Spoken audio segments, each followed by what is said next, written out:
ভারতের ছাত্র ফেডারেশন কৈলাসহর বিভাগীয় কমিটির পক্ষ থেকে আমাদের বিভাগীয় কমিটির পক্ষ থেকে সাংবাদিক সম্মেলন করা হচ্ছে। সেই সাংবাদিক সম্মেলনে সারা পেয়ে যে সমস্ত সাংবাদিক বন্ধুরা এসেছেন সবাইকে আমাদের সংগঠনের বিভাগীয় কমিটির পক্ষ থেকে সংগ্রামী অভিনন্দন জানাচ্ছি। আপনারা জানেন, গত 13/6/2025 তারিখে কৈলাসহর রামকৃষ্ণ মহাবিদ্যালয়ে 2024-2025 এবং 26 বর্ষে যে ভর্তি প্রক্রিয়া চলছে, সেই ভর্তি প্রক্রিয়াকে কেন্দ্র করে কলেজের ভিতরে হেল্প ডেস্ক নামে এবিভির একটি হেল্প ডেস্ক নামে এবিভির পতাকা এবং তাদের সংগঠনের নেতৃত্বরা কলেজ ছাত্রীদের কাছ থেকে কলেজের লোগো এবং কলেজের নাম ব্যবহার করে 100 টাকা করে ফি তুলছে। মূলত ফেস্টিভ্যাল ফি নামে এই ফিটা নেওয়া হচ্ছে।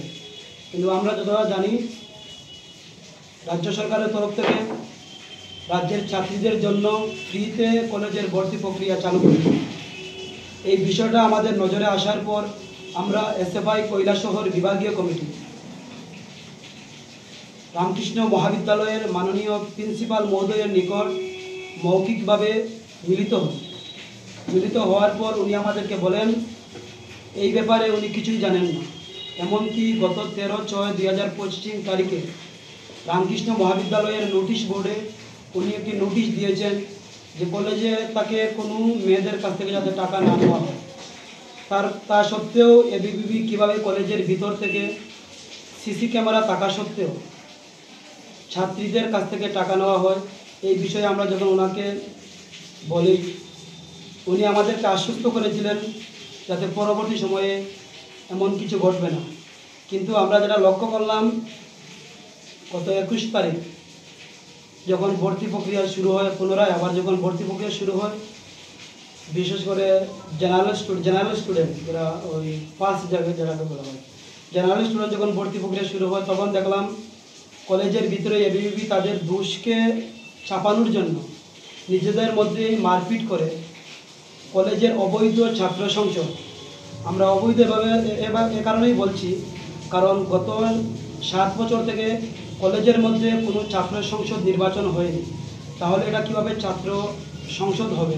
এজন্য আমরা এটাকে অবৈধ বলছি। অবৈধ ছাত্র সংসদের ভিতর ভাঙচুর চালায়, কলেজের ভিতর ভাঙচুর চালায়, কলেজে একটা গুন্ডা রাজ তৈরি করার চেষ্টা করছে এবিভিপি এবং নিজের দোষকে চাপানোর জন্য নিজেদের মধ্যে মারপিট করে এসএফআই এর নামে বদনাম করার চেষ্টা করছে।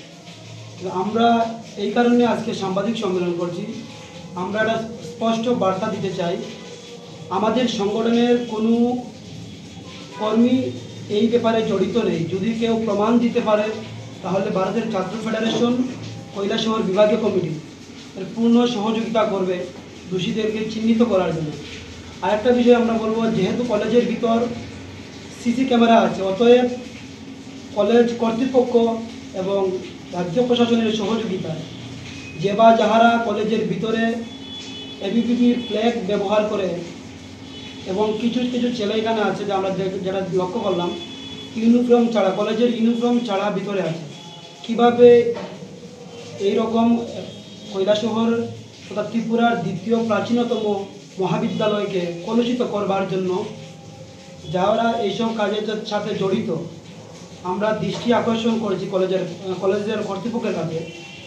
সিসি ফুটেজ চেক করে দোষীদের চিহ্নিত করুন এবং দোষীদের দৃষ্টান্তমূলক শাস্তি প্রদান করা হোক। সে যেই সংগঠনের কর্মী হোক, যেই সংগঠনের নেতা হোক, আমাদের দাবি থাকবে দোষীদের চিহ্নিত করে শাস্তি প্রদান করা হোক এবং যে সমস্ত দরিদ্র পরিবারের মেয়েদের কাছ থেকে 100 টাকা করে নেওয়া হয়েছে তাদের টাকা যাতে পুনরায় ফেরত দেওয়া হয়, এটা আমাদের সংগঠনের পক্ষ থেকে মূলত দাবি। আমরা আরেকটা জিনিস আজকে যেটা